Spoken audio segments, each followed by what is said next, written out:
I got my first product manager job without a computer science degree, no tech internship, no FANG on the table, and definitely no MBA. I was just someone that was curious, and then, I just wouldn't give up. I really wanted to be a product manager. I wanted to build things. But was I good when I started? Absolutely not. All right, here's how to be a product manager, or at least think like a product manager. One of the common misconceptions I had when I started off in product was that, you need to be an idea machine. You need to generate a lot of ideas, strategy. Where does product go next? But the more and more I've done the role, and I've done it for over 5 years now, I realize, oh no, it's actually a decision machine. We're supposed to be making decisions. That is like the core of the product job. So I joined a startup a while back, very early stages. I think I was employee number 10 or 15. And now the company's over 100 people, comfortably worth, I think, north of $200 million. And one of the first questions I had wasn't, which features should we build or what product direction to go in next? No. It was more about metrics. Hey, why are people that are clicking into this app, into this section, for example, dropping off? What are they doing before dropping off and leaving the screen, right? And sort of like getting deeper into that region. And you can only do that with 3 things, which I think I started to learn over and over. And every time I didn't do these 3 things, I realized I was making decisions that were not the best. One is the ICP. So like, who is your customer profile that you're solving for? What does this person look like? What do they eat? What do they breathe? What do they care about? What do they think? The more deeper you go here, you really cannot go wrong, because it's your ICP, your ideal customer profile, needs to be in your head. And every time I've skipped out on this, or every time I've sort of like, try to build something from a product direction without having a clear picture of this, I have made mistakes. So that's number one. Secondly, when you do solve problems, right? Like, what is the problem you're solving, and then how painful it is. It's not enough for the problem to just be there. It needs to be a painful enough problem, right? And a great framework that I've used for this over the years has been the RICE framework. Reach, impact, confidence, effort. I can go deeper into what that framework looks like in maybe another video, but for now, I think you folks can feel free to Google as well if you're interested, or just wait for my video that'll come on this. But it is definitely a framework that helps you sort of prioritize. Right, it goes back to what I was saying earlier, helps you become a decision machine. And so this takes me on to my next point. Like, ideas are cheap. Execution is where the diamonds are made. That's where product managers shine. Have you ever heard of a friend say, I have a great app idea, or this website I want to build, and I think it'll bring a lot of money, or it will sort of, have a huge customer base, right? And then a couple weeks go by and the idea is still there.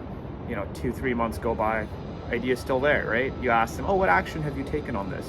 They're like, timing's not right, but I'm working on it. Okay. 9 out of 10 times I've seen cases like that, ideas just dissipate, right? Ideas are, and I'm going to be a little rude here, they're worthless without execution. And great product managers, I think, understand this and sort of try to push boundaries, push where they can execute more, right? And this translates pretty well to a lot of startups, a lot of small businesses, medium businesses. If you spend 2 weeks building a product or a feature and you build the wrong thing, let's say you're completely wrong, right? It's not, no one's going to get fired over that, right? It's not something that people will hold against you, as long as you can, claim or be honest about what you learned from that experience.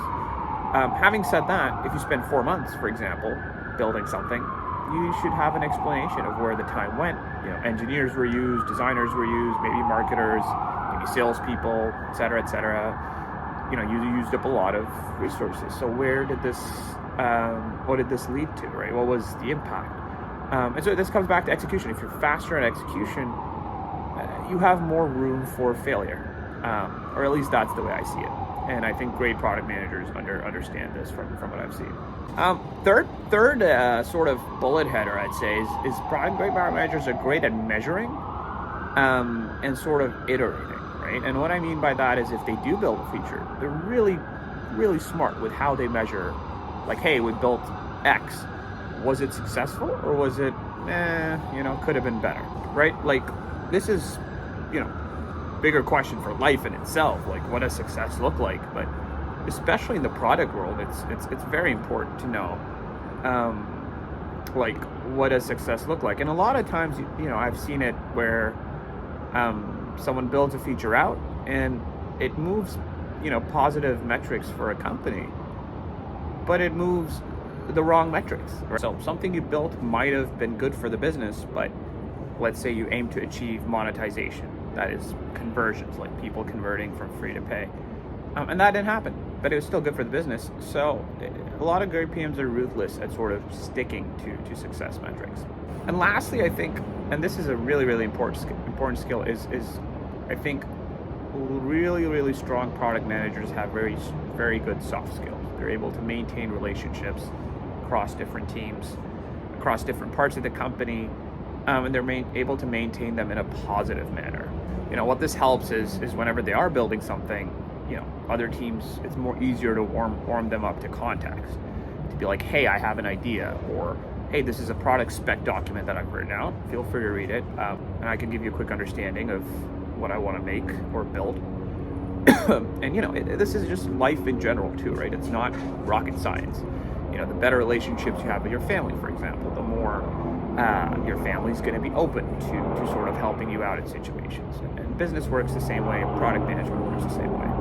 And these relationships also help you say no nicely, right, to certain decisions. For example, you have 3 different teams that want you to build a feature or build different things. They're like, hey, I think you should go in X direction. Legal says, hey, I think you should build out better data protection.